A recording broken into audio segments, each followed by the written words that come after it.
আমি সাইদাল নোমান। প্রিয় এলাকাবাসী, সম্মানিত এলাকাবাসী, আসসালামু আলাইকুম।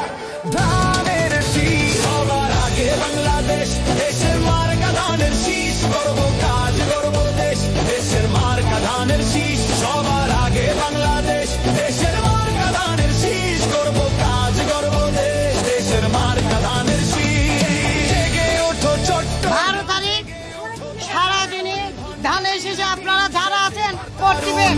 শাসন হেভিওয়েট মেধার স্বপ্নে